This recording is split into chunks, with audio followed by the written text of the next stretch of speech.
important to remember the Martin Luther King that was widely hated, the MLK that was arrested, that was assassinated, despised, jailed, and murdered for posing a threat to U.S. interests. That's right. He understood the necessity of an anti-war movement that tackled the root issue of U.S. imperialism, an anti-war movement connected to the problems of the working class, and for that he was killed. That's right. The legacy of Martin Luther King Jr. is not only the possibilities he envisioned, but importantly, the repression he faced in the struggle for those possibilities.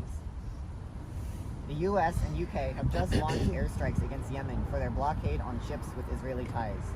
For months, millions across the world have protested against the systematic murder of Palestinians.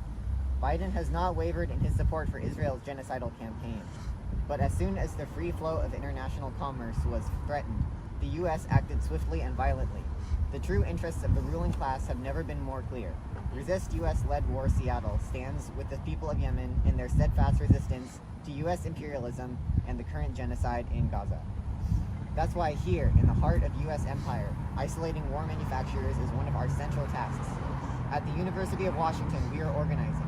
We're calling on the University of Washington to cut their ties with Boeing.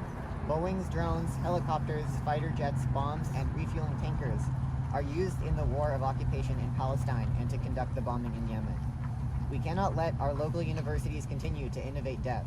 Join us in our fight, support our campaign, sign our petition, and let's rebuild the anti-imperialist, anti-war movement together. As our movement advances, let's take inspiration from anti-imperialist victories of the past. From US riots to Soviet missiles, international solidarity defeated the American project in Vietnam.